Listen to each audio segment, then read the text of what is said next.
우리 시간 오늘 우리가 함께 살펴볼 하나님의 말씀을 찾도록 하겠습니다. 오늘 우리가 살펴볼 하나님의 말씀은 마태복음 28장 1절에서 10절까지 있는 말씀으로 신약성경 52쪽에 있습니다. 마태복음 28장 1절에서 10절 신약성경 52쪽에 있습니다. 성경 있으신 분들은 모두 다 성경을 펴서 하나님의 말씀을 찾아주시고, 성경이 없으신 분들은 오늘 주보 안쪽에 보시면 오늘의 말씀이 기록되어 있습니다. 그럼 오늘의 말씀 마태복음 28장 1절에서 10절 저와 여러분이 한 절씩 교독하고 마지막 10절은 한 목소리로 합독하며 나아가겠습니다. 안식일이 다 지나고 안식 후 첫날이 되려는 새벽에 막달라 마리아와 다른 마리아가 무덤을 보려고 갔더니 큰 지진이 나며 주의 천사가 하늘로부터 내려와 돌을 굴려내고 그 위에 앉았는데 그 형상이 번개 같고 그 옷은 눈같이 희건을 지키던 자들이 그를 무서워하여 떨며 죽은 사람과 같이 되었더라. 천사가 여자들에게 말하여 이르되 너희는 무서워하지 말라. 십자가에 못 박히신 예수를 너희가 찾는 줄을 내가 아노라. 그가 여기 계시지 않고 그가 말씀하시던 대로 살아나셨느니라. 와서 그가 누우셨던 곳을 보라. 또 빨리 가서 그의 제자들에게 이르되 그가 죽은 자 가운데서 살아나셨고 너희보다 먼저 갈릴리로 가시나니 거기서 너희가 배우리라 하라. 보라, 내가 너희에게 일렀느니라 하거늘. 그 여자들이 무서움과 큰 기쁨으로 빨리 무덤을 떠나 제자들에게 알리려고 다름질할세. 예수께서 그들을 만나 이르시되 평안하냐 하시거늘 여자들이 나아가 그 발을 붙잡고 경배하니 이에 예수께서 이르시되 무서워하지 말라. 가서 내 형제들에게 갈릴리로 가라 하라. 거기서 나를 보리라 하시니라. 아멘. 오늘 우리가 함께 읽은 마태복음 28장 1절에서 10절의 말씀을 가지고 부활의 증인이란 제목으로 이 시간 말씀의 은혜 나누도록 하겠습니다. 우리나라 청소년 재판으로 아주 유명한 분 중에 천정욱 판사님이라고 계십니다. 이분에게는 호통 판사라는 별명이 있기도 한데요. 법원에서 잘못을 저지른 청소년들에게 호통을 치면서 자신이 지은 죄가 무엇인지, 청소년이라도 이 사회의 한 사람으로서 마땅히 행해야 하는 것이 무엇인지를 가르쳐주고 그들에게 주어진 삶을 돌아보게 하는 판사님으로 아주 잘 알려져 있는 분입니다. 이 천정욱 판사님의 재판 중에 청소년에 관한 재판은 아니지만 위중에 관한 일화가 하나 있습니다. 자신의 친구가 혈중 알코올 농도 0.162%의 만취 상태로 운전하다가 경찰의 단속에 적발되어서 유죄를 받게 되었습니다. 자신이 유죄를 받아서 감옥에 가는 것을 두려워했던 나머지 이 음주운전을 한 친구는 평소 자신을 아끼는 한 친구에게 나 대신 내가 운전을 했다고 진술해달라 부탁하였습니다.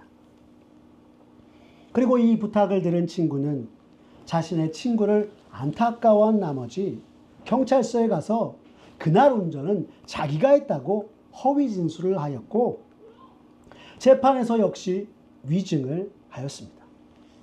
하지만 경찰의 조사를 통해서 처음 적발된 친구 혼자서 운전한 사실이 CCTV에 잡혀서 유죄를 부인할 수 없게 되었고 법원에서 위증을 했던 친구는 자신의 친구의 범죄를 덮어주려 했던 잘못된 우정으로 그 역시 위증교사죄로 처벌을 받게 되었던 것입니다.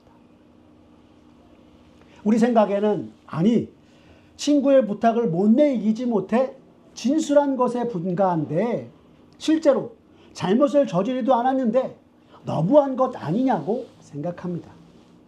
근데 여러분, 한번 생각해 보십시오. 법정에서 증인으로 서게 될 당시 선서를 할 때 어떻게 합니까? 양심에 따라 숨김과 보탬이 없이 사실 그대로 말하고 만일 거짓이 있으면 위증의 벌을 받기로 맹세합니다 하고 선서하고 증언하는 것입니다. 그리고 이 선서를 한 증인은 자신의 증언에 책임을 지고 위증에 따른 벌을 받게 되어 있는 것입니다.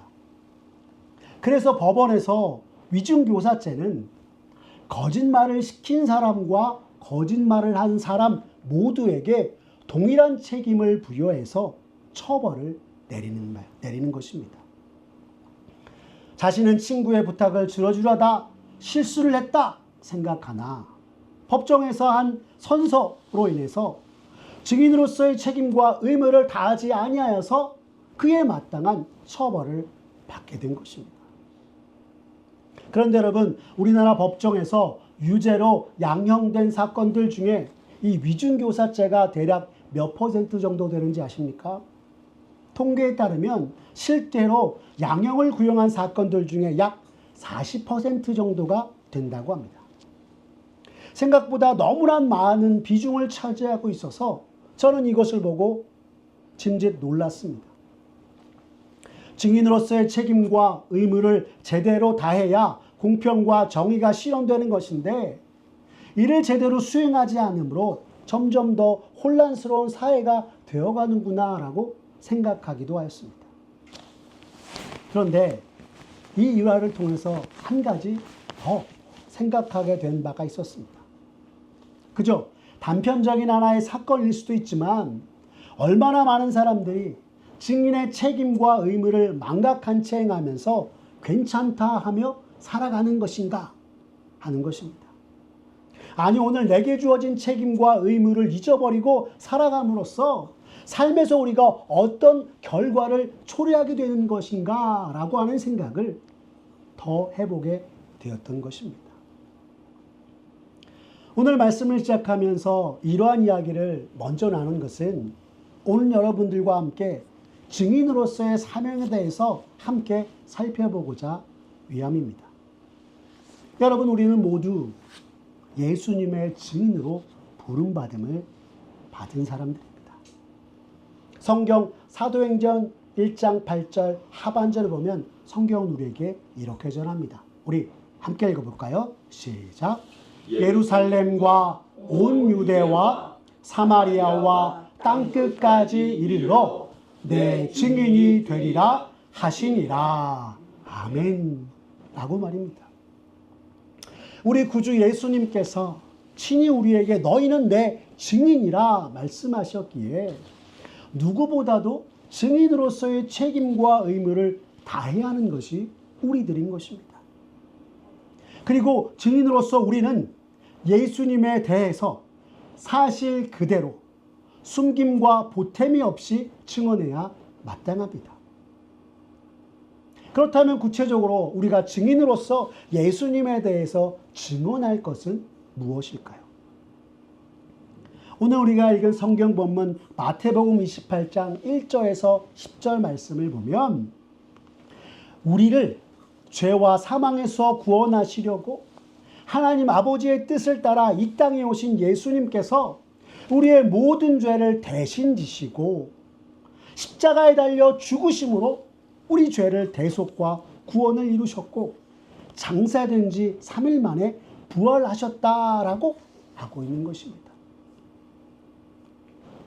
참으로 전 인류의 시조 첫사람 아담이 하나님께 범죄하여서 죄 싹사 죄책을 지고 살며 우리로서는 도저히 벗어날 수 없었던 죄와 사망 속에서 우리를 구원하시기 위해 친히 하나님의 아들 독생자 예수 그리스도께서 이 땅에 오셔서 우리가 마땅히 져야 할 죄를 대신 지시고 십자가에서 피 흘려 죽으심으로 우리 죄를 대속하셨고 구원하신 것입니다. 여러분, 요한복음 19장 30절의 말씀을 보면 예수님께서 십자가에 달리시고 마지막 숨을 거두기 전 이렇게 말씀하셨다 기록되어 있습니다. 우리 함께 읽어볼까요? 시작. 예수께서 신 포도주를 받으신 후에 이르시되 다 이루었다 하시고 머리를 숙이니 영혼이 떠나 가시니라. 아멘. 여러분, 주님이 십자가에서 하신 말씀이 무엇입니까? 이 요한복음 19장 30절은 테텔레스타이 다 이루었다 하셨다고 전하고 있습니다. 여러분, 이것은요, 단순히 모든 것이 끝났다 하신 것이 아니라 예수님께서는 십자가에서 생의 마지막 순간에 하나님께서 자신을 통해 이루고자 하시는 그 모든 일들을 온전히 다 이루었다라고 말씀하신 것입니다. 죄 많은 우리들을 구원하시기 위해 사람의 모양으로 이 땅에 오신 예수님께서 십자가의 마지막 순간까지도 하나님 아버지의 구속사역을 온전히 이루셨노라고 자신이 이 땅에 오신 목적을 다 이루었다 말씀하신 것이었습니다. 그렇게 우리의 구주 예수님께서는 이사야 선지자가 구약에서 예언한 대로 성경대로 죽으셨고 우리의 구원을 완성하신 것입니다. 예수님이 십자가에서 죽으신 이후 아리마대 요셉은 빌라도 총독에게 예수님의 시신을 자신이 장사 지내게 해달라 청하였습니다. 그리고 요셉은 이전에 예수님을 찾아와서 니고데모가 가져온 향품으로 예수님의 시신을 씻기고 세마포로 감싼 뒤에 아직 사람을 장사한 일이 없는 새 무덤에 장사하였습니다. 여러분, 우리 요한복음 19장 38절에서 42절의 말씀을 통해서 한번 확인해 볼까요? 함께 읽겠습니다. 시작. 아리마대 사람 요셉은 예수의 제자이나 유대인이 두려워 그것을 숨기더니 이 일 후에 빌라도에게 예수의 시체를 가져가기를 구하매 빌라도가 허락하는지라. 이에 가서 예수의 시체를 가져가니라. 일찍이 예수께 밤에 찾아왔던 니고데모도 몰약과 침향 섞은 것을 100리트라쯤 가지고 온지라. 이에 예수의 시체를 가져다가 유대인의 장례법대로 그 향품과 함께 세마포로 쌌더라. 예수께서 십자가에 못 박히신 곳에 동산이 있고 동산 안에 아직 사람을 장사한 일이 없는 새 무덤이 있는지라. 이 날은 유대인의 준비일이요 또 무덤이 가까운 고로 예수를 거기 두니라 라고 하고 있는 것입니다. 그런데 여러분, 우리가 좀 전에 읽은 이 요한복음 19장에 나타나 있는 니고데모가 어떤 사람인지 아십니까? 당시 산헤드린 공회의 관원이자 바리새인으로서 오늘날로 말하면 초상류층에 속하는 이였습니다. 그리고 그는 사람들에게 이스라엘의 선생이라 불리울 정도로 학식이 뛰어난 이였던 것입니다. 그런데 그런 그가 예수님이 전하시는 복음과 예수님이 행하시는 이적과 기사를 보고 자신의 지위와 체면을 잃을까 두려워서 밤에 몰래 주님을 찾아와 이렇게 묻습니다. 사람이 어떻게 하여야 거듭날 수 있습니까? 라고 말합니다. 그리고 이에 대해서 주님은 물과 성령으로 나지 아니하면 하나님 나라에 들어갈 수 없느니라 라고 답하셨습니다. 예수님이 행하신 이적과 기사, 그리고 그가 전하는 복음을 듣고 놀라웠으나 자신의 지위가 있어서 사람들에게 혹시 예수님을 찾아온 것이 들킬까 봐 염려하여서 밤에 몰래 찾아왔던 이가 예수님이 십자가에 달려 죽으신 이후에는 주님의 제자들도 무서워하여서 다 도망갔던 상황 속에서 몰약과 침향을 가져와 아리마대 요셉과 함께 예수님의 장례를 준비하였던 것입니다. 자신의 신분이 노출되고 지위를 잃을까 염려하던 이가 예수님이 행하신 일들을 보고 십자가의 구속사역을 그가 목격하고 이제는 모든 사람들이 보는 중에서도 예수님의 장례를 준비하며 진실로 주를 향한 자신의 마음을 드러내었던 것입니다. 예수님의 죽음 이후 제자들도 하지 못하였던 증인의 모습을 주님을 만난 이후에 변화된 니고데모는 직접 삶으로, 행동으로 행하였던 것입니다. 헐뿐인 말로 주님을 따르겠습니다 했던 것이 아니라 모든 것을 무릅쓰고 주님을 향한 자신의 마음을 행함으로써 증거한 것이 니고데모의 모습인 것입니다. 이후 니고데모에 대해서 성경은 우리에게 전하고 있지 않지만 역사적 문헌에 따르면 예수님을 장사 지낸 후 니고데모는 산헤드린 공회에서 쫓겨나 모든 재산과 지위를 박탈당하였고 베드로와 요한에게 세례를 받은 이후로 그리스도인으로 살다 순교하였다 하고 있습니다. 참으로 주님을 만나서 변화된 이후에 예수 그리스도를 증거하는 자로서 살았던 니고데모의 모습, 우리가 이 시대 정말 그리스도인으로 살면서 본받아야 할 모습 중에 하나인 것입니다. 그런데 여러분, 예수님이 오늘 장사되신 무덤이 성경은 어떤 무덤이라고 우리에게 가르쳐주고 있습니까? 아직 사람을 장사한 일이 없는 새 무덤이라고 하고 있습니다.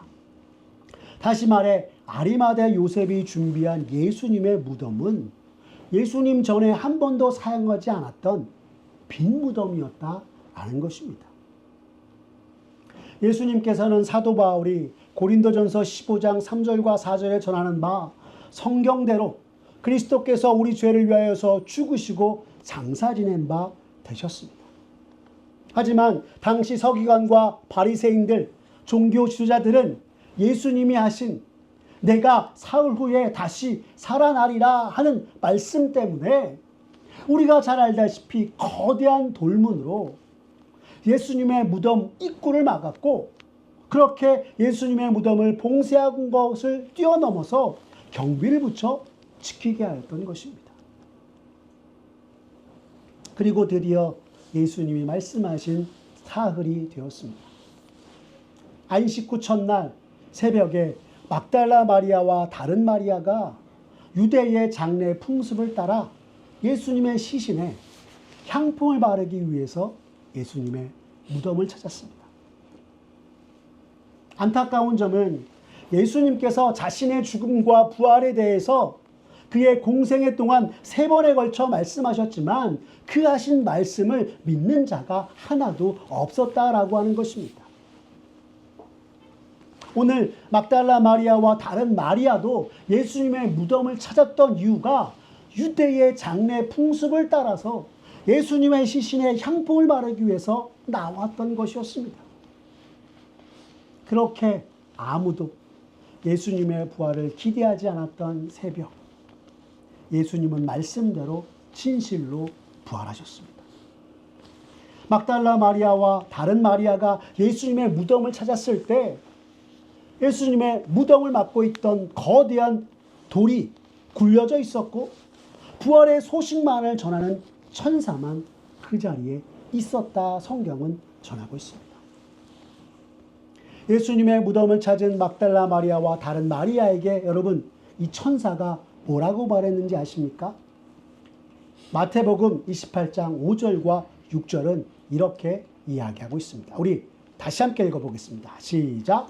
천사가 여자들에게 말하여 이르되 너희는 무서워하지 말라. 십자가에 못 박히신 예수를 너희가 찾는 줄을 내가 아노라. 그가 여기 계시지 않고 그가 말씀하시던 대로 살아나셨느니라. 와서 그가 누우셨던 곳을 보라. 라고 하였던 것입니다. 예수님의 무덤을 찾은 여인들이 예수님의 시인은 보이지 않고 천사를 마주하니 여러분 그들이 어땠을까요? 너무나 무섭고 두려웠을 것입니다. 이에 천사가 두려워하는 이들을 안심시키며 너희가 십자가에 못 박히신 예수를 찾는 줄 내가 안다라고 먼저 이야기했던 것입니다. 즉 예수님의 무덤을 찾은 너희들이 누구인지를 내가 안다라고 하였던 것입니다. 그리고 말하길 그가 여기 계시지 않고 그가 말씀하신 대로 살아나셨다 천사는 이야기하였습니다. 예수님께서 공생애 중에 여러 번 그리스도의 순환과 부활을 말씀하신 그대로 주님이 살아나셨다 천사는 전하였고 주님이 누우셨던 것을 보라 말하자 막달라 마리아와 다른 마리아는 주님이 누우셨던 자리가 비어 있음을 직접 눈으로 확인하면서 부활의 첫 증인이 되었던 것입니다. 예수님의 부활의 소식을 전하는 첫 증인이 되었다니 여러분 참으로 놀랍지 않습니까? 이 부활의 첫 증인들은 자신들이 목격한 바 사실 그대로 숨김과 보탬이 없이 제자들과 다른 사람들에게 부활의 소식을 전하는 증인이 되었습니다. 그런데 여러분 막달라 마리아와 다른 마리아가 부활의 첫 증인이 된 것 자체를 당시 산헤드린 공회에서 진실로 예수님이 살아나셨음을 증언할 증인의 입장에서 다시 한번 생각해 보면 이 여인들의 목격담은 이 여인들의 증언은 아무런 증거가 되지 않습니다. 왜요? 당시 여인들은 사회적으로 신뢰할 만한 이들로 보지 않았고 그러했기에 증인의 자격이 없었기 때문이었습니다.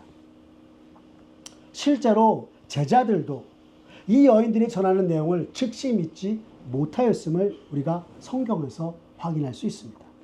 여러분 우리 누가복음 23장 11절의 말씀 함께 읽어볼까요? 같이 읽겠습니다. 시작. 사도들은 그들의 말이 허탄한 듯이 들려 믿지 아니하나 라고 하고 있는 것입니다.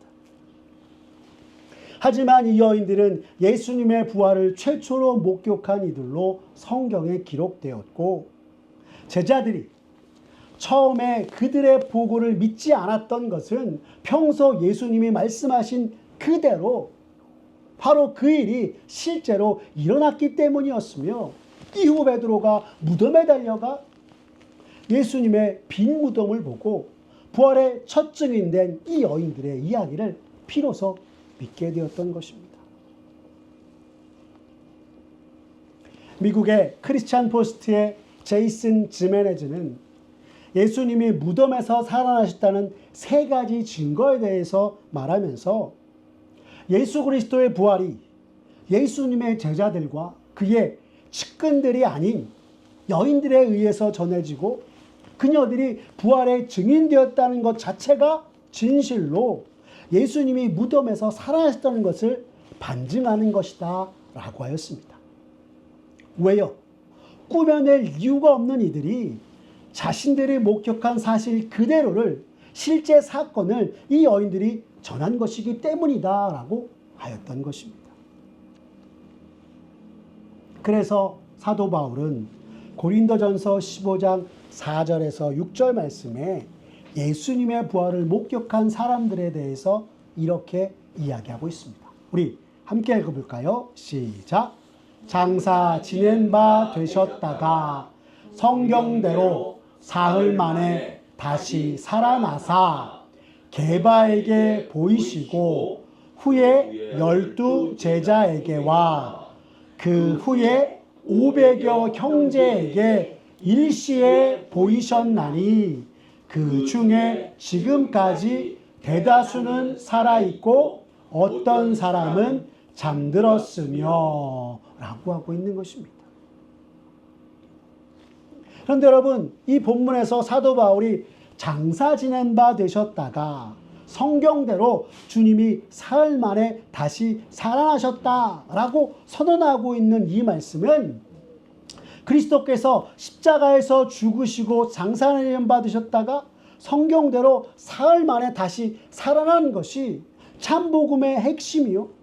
이 복음의 증인들로서 개발을 비롯한 예수님의 제자들과 500의 형제들과 모든 사도들이며 심지어 만삭되어 나지 못한 자신에게도 부활하신 주님이 나타나 보이셨다 그는 말하였던 것입니다.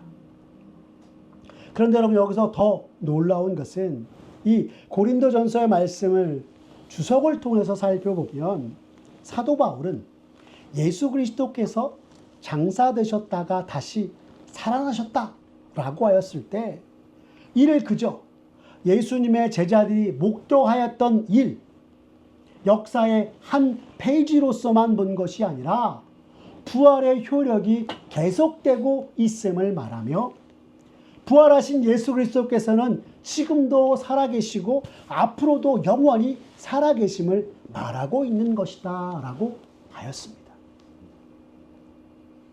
우리를 죄와 사망에서 구원하시기 위해 십자가의 순환을 당하시고 죽으신 예수님께서는 진실로 사흘 만에 다시 살아나셨고 영원히 우리와 함께 하신다라고 성경은 우리에게 가르쳐주고 있는 것입니다. 그리고 이것이 참으로 예수 그리스도를 믿는 우리들에게는 너무나도 크나큰 은혜가 아닐 수 없는 것입니다. 하지만 안타까운 것은 지금도 예수님의 부활을 믿지 못하는 이들이 많다는 것입니다. 신약시대부터 오늘날까지 말입니다. 그렇기에 바울은 고린도전서 15장 14절과 15절에서 이렇게 선언합니다. 우리 함께 읽어볼까요? 시작!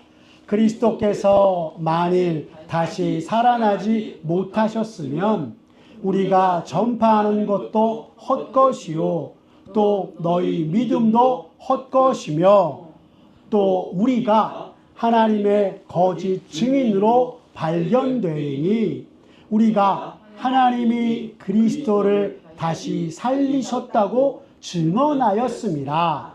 만일 죽은 자가 다시 살아나는 일이 없으면 하나님이 그리스도를 다시 살리지 아니하셨으리라. 아멘. 말씀하고 있는 것입니다. 여러분 이것이 무슨 뜻입니까? 복음의 핵심은 우리를 죄에서 구원하시기 위해 오신 예수님의 십자가와 부활 사건인데 만일 그리스도께서 다시 살아나지 못하셨다면 우리가 전파하는 모든 것이 헛것이다 말하고 있는 것입니다.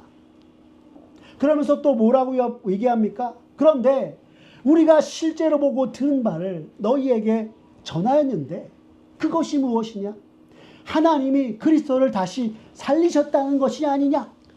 증인된 우리를 보고 진실로 일어난 일을 밝히하라. 믿는 자가 되어라. 오늘 성경은 우리에게 가르쳐주고 있는 것입니다. 사랑하는 성도 여러분, 예수님께서는 우리를 죄와 사망 가운데서 구원하시기 위해 이 땅에 오셨습니다. 또한 십자가에서 죽으심으로 우리를 대속하여 구원하셨고 주의 말씀대로 사흘 만에 다시 살아나사 막달라 마리아와 제자들과 여러 형제들에게 보이셨으며 그리고 이제는 하늘보좌 우편에 앉으셔서 지금도 예수 믿는 우리들과 함께 하시며 우리를 다스리고 계심을 믿으시기 바랍니다.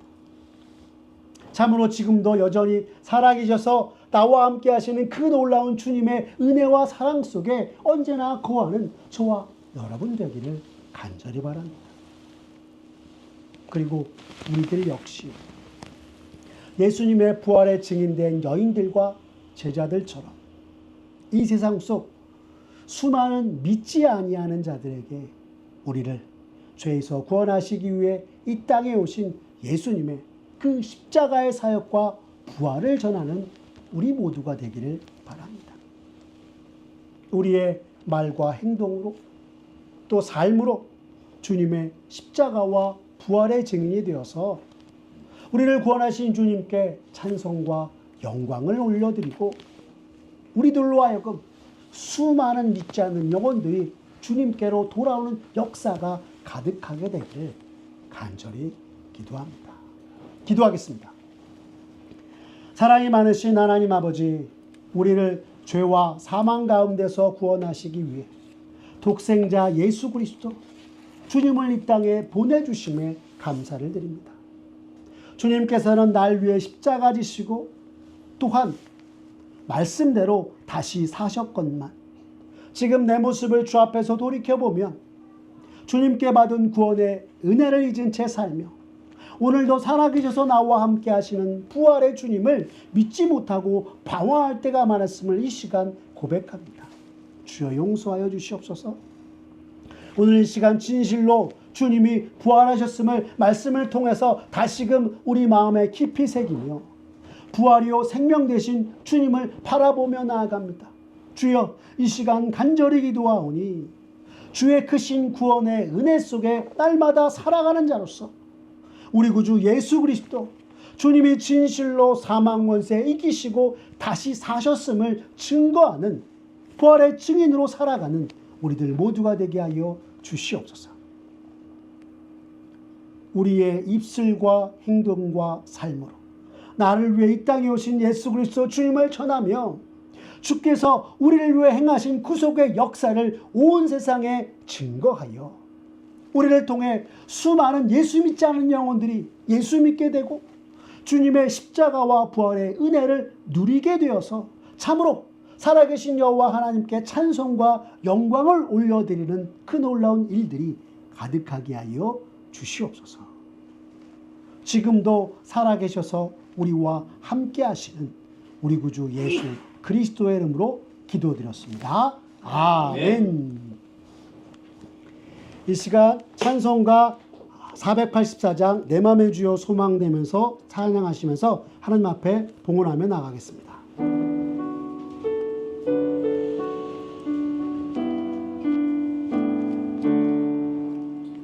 내 맘의 주여 소망되소서. 주 없이 모든 일 헛되어라. 밤에나 낮에나 주님 생각, 잘 때나 깰 때 함께 하소서. 지혜의 주여 말씀으로서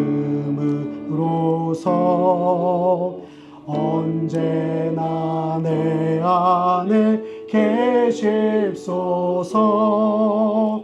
주는 내 아버지 나는 아들, 주 안에 내가 늘 함께하네. 세상의 영광 나 안 보여도 언제나 주님은 나의 기업. 주님만 내 맘에 계시오니 영원한 주님 참 귀하셔라. 영원한 주님 내 승리의 주, 하늘의 기쁨을 주옵소서. 어떠한 고난이 닥쳐와도 만유의 주여 소망 되소서. 아멘.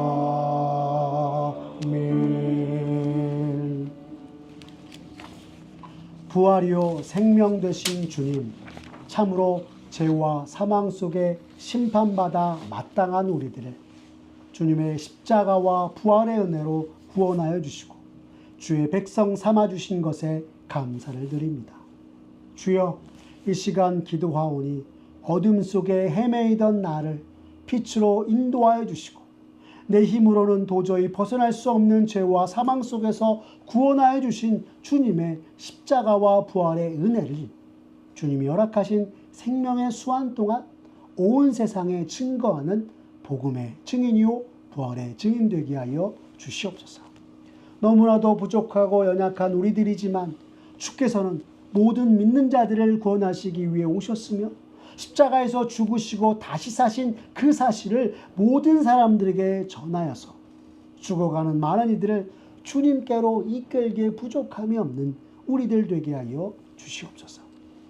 오늘 부활주일을 맞아 주 앞에 예배하며 부활의 기쁨과 은혜를 다시금 마음에 새기게 하신 것에 감사드리며 이 시간 우리의 마음을 담아 작은 정성을 드리며 나아갑니다. 주님, 우리가 드린 이 예물이 부활이요 생명 되신 주님을 전하는 곳에 사용하여 주시고 주의 몸된 교회가 복음 증거의 사명을 잘 감당할 수 있도록 든든히 서 나아가게 하여 주시옵소서. 오늘 주 앞에 나와 감사함으로 마음 드리고 손길 드린 주의 백성들 항상 부활의 기쁨으로 살아가게 하여 주시고 부활의 증인으로서 살아계신 여호와 하나님께 영광 돌리게 부족함 없게 늘 함께하여 주시옵소서.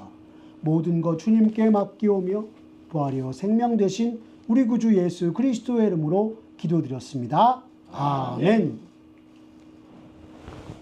우리 주 예수 그리스도의 은혜와 하나님 아버지의 사랑과 성령 하나님의 교통하심이 너희 무리와 함께 있을지어다. 아멘.